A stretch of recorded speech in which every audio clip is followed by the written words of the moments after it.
So for Module 6, we're going to look exclusively at matrix and array operations within MATLAB. One thing that I wanted to say is when you're writing software in MATLAB, remember that it stands for Matrix Laboratory, and kind of keep that in mind as a rule of thumb, that whenever you can do something using matrix or array operations, and remember an array is just a subset of a matrix, that you should do it that way. And what you'll find is that when you actually start to write more complex software, oftentimes you'll be faced with a trade-off. You'll have one approach to do it using a loop, typically a for loop, or another approach to do it kind of in a matrix-based approach. And in terms of writing efficient code, for interpreted languages like MATLAB or Python, you always want to err on the side of using the matrix-based approach wherever you can.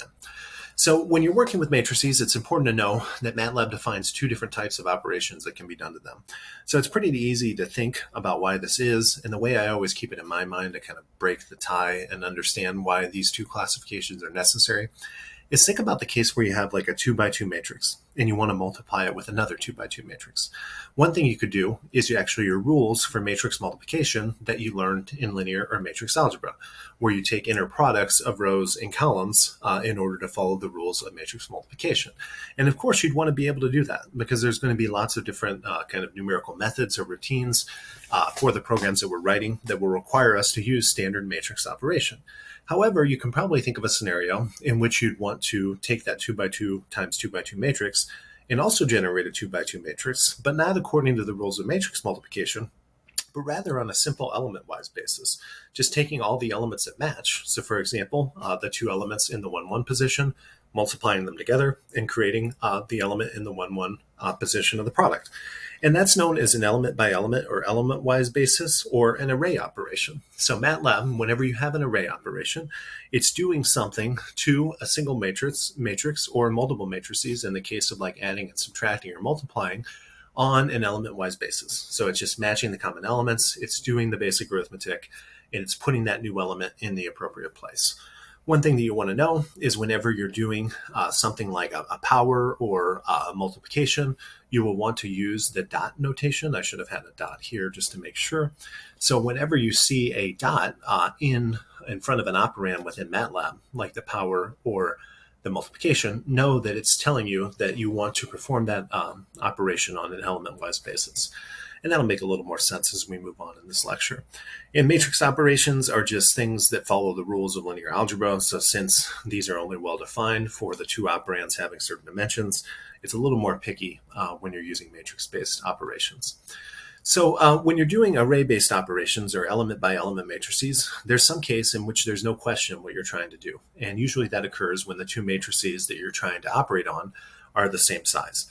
However, MATLAB has this technique known as implicit expansion, where as long as the two operands are viewed as compatible in its eyes, it can actually create matrices of the same size. So these are something that you don't want to commit to memory. I do have a problem on the homework about it just to make sure that you understand what's going on. But when you need these, it's something that you can always look up. So say, for example, you have a matrix operand. In this case, it's just a row vector, and you're multiplying by a scalar. We all know how to interpret them. And one thing I wanted to note is we know it's multiplication that's defined on an array operation basis or an element by element basis because of the dot multiply. However, one way that we can look at this, rather than just using the rule that we all know, hey, the way you do that is just multiply the scalar by each element, you could actually make the dimensions match up. And you could repeat the 3 in a row vector where every element is just a 3. And the advantage of doing that, which is known as implicit expansion, is that now there's no question that if we want to do element-wise multiplication, as long as these two sizes are the same, we'll get a product which is the same size, and we'll get each element in the product by just multiplying the matching elements together. So 3 times 1 goes first is 3, 3 times 4 goes second is 12, 3 times 2 goes last is 6. So what do you do if you have like a row vector in a matrix? Does MATLAB view those as compatible? Well, in fact, it does. And the way that it's going to do the implicit expansion in this case is just replicate the row vector to equal the number of rows in the matrix. So you might wonder how you actually interpret a row vector plus a matrix. And you might guess that the way you would actually want to do that is to add the elements 1, 1 to each row in this matrix. And that's exactly what's happening. But one way that you can make that clear is to replicate the row vector into a 2 by 2 matrix. So just repeat that first row as the second row, And then you can actually see that maybe what you guessed you were trying to do is actually being done, namely in the first column, we're adding a 1 to both values. And in the second column, we're also adding a 1 to both values. So we kind of view it as taking that 1, 1, adding on the first row, and then dropping it down and doing it to the second row. And obviously, if there were a third row here, the implicit expansion wouldn't just be 2 rows, it would be 3 rows. But again, just to resolve the ambiguity, the software is expanding that first operand. One of the little bit trickier cases, at least for me, is when you have a row vector and a column vector. You might say, oh, this is 2 elements and this is 2 elements. So when you add them, just add the first and add the second. But one of the things you're going to run into there is what would be the size of your resulting sum. Not easy to interpret when you have a row vector and a column vector. So the idea is the same as we did in the prior example. We're going to do explicit expansion and just basically make these match up. So if you look from the perspective of the second operand, notice that it has 2 rows in it as a column vector. So MATLAB says that I can make this single row compatible if I just replicated it twice. So if you notice, that's what it does from an implicit expansion point of view. In a similar fashion, if we look from the perspective of the first operand, you'll notice that this has 2 columns. So MATLAB says, well, I would know how to add a column vector to something that has 2 columns if I just implicitly added or replicated that column. So if you notice, the column vector gets replicated on a column basis, the row vector gets replicated on a row basis. Now I have no ambiguity, and I see, and it's a little bit confusing because you might ask, well, how would I ever add a 1 by 2 and a 2 by 1 and get a 2 by 2?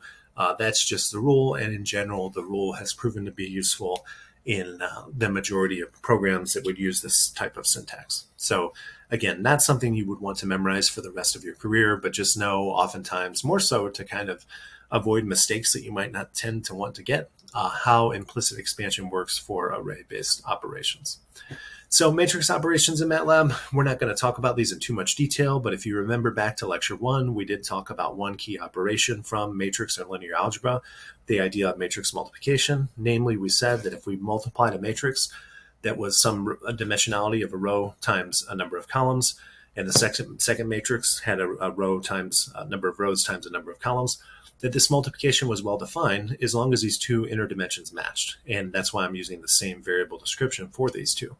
And as long as the 2 inner dimensions match, we'll get a new matrix. It will take on the number of rows of the first matrix and the number of columns of the second. So if you notice, those outer dimensions, M1 and N2, are the dimensions of our product. So that's the size of our product. How do we actually get the individual elements? Well, you probably recall that if you multiply matrix A times matrix B, the resulting matrix C will have elements I and J, which are simply the vector product or inner product of the ith row of I times the jth row of B. Now, why am I calling this a vector-based product? Well, if you think about each row in A, if A is generally M by N, you will notice that each row there is going to have N columns. So it's kind of going to be a row vector. Think of it as like kind of a wide and skinny vector, versus the column vector here is going to be narrow and tall. But remember, it will have N columns, just like, and the inner dimensions will match, which is eventually going to give you a 1 by 1 matrix in this case. So going on to the, sorry, with that, I was looking down at my phone. Hopefully that made sense to everyone here. This is a row vector, so it's 1 row by N columns. This is a column vector, so it's N rows by 1 column. So when you multiply these out, you will get a 1 by 1. So let's actually look at some examples that'll be useful for your homework. Here we have a row vector, which is 1 row by 3 columns. We're adding it on to a column vector, which is 2 rows by 1 column. And we want to compute the result of the following array and actually show our work, including the implicit expansion. Remember, if you have a row vector and you're trying to add it to a column vector, you will just replicate however many number of rows you need. So since this column vector has 2 rows, we will duplicate the row vector to have 2 rows. In a similar fashion, the column vector will be duplicated to have as many columns as we need. So since there are 3, we will duplicate -1, 3 times. And then we naturally can define this operation on an array or element by element wise basis.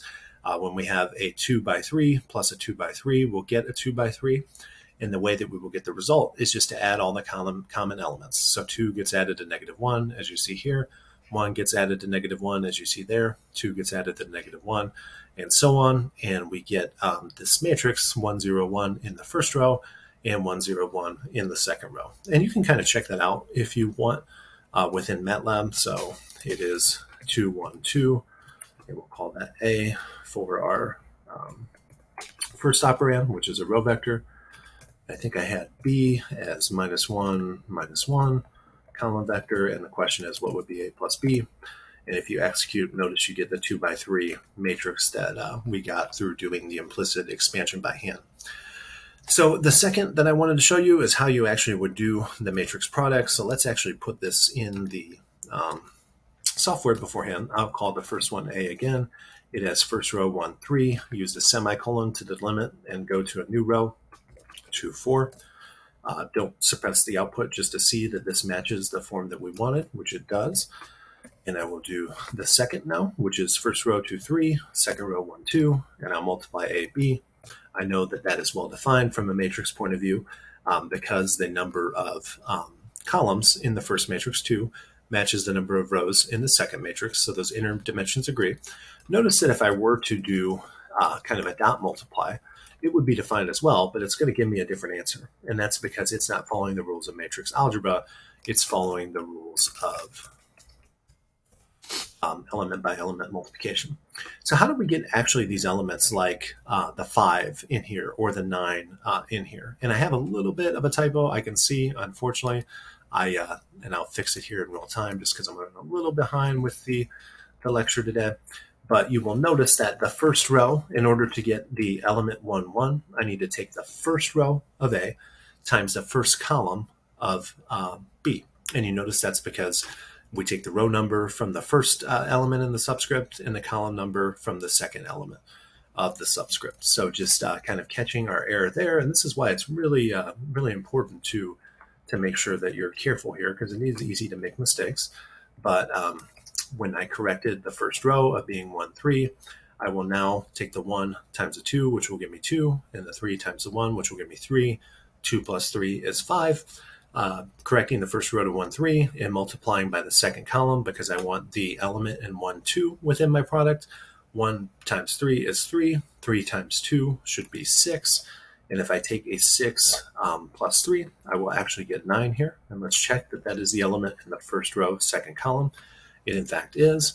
So for the second row, particularly if I want the element in 2, 1 within the product, I'll take the second row and multiply by the first column. So that will be row 2, 4 times column 2, 1. That inner product is computed by taking 2 times 2, which is 4, 4 times 1, which is 4, and 4 plus 4 is 8, of course. And finally, for the second row and second column, it will be 2, 4. That is the second row times 3, 2. Take the inner product. 2 times 3 is 6. 4 times 2 is 8. And 6 plus 8 is 14. So quite a few errors here, as I mentioned. Unfortunately, I had a new class start today, and I got a little behind over the weekend. So trying to go ahead and catch up on my lectures, and enough complaining by me.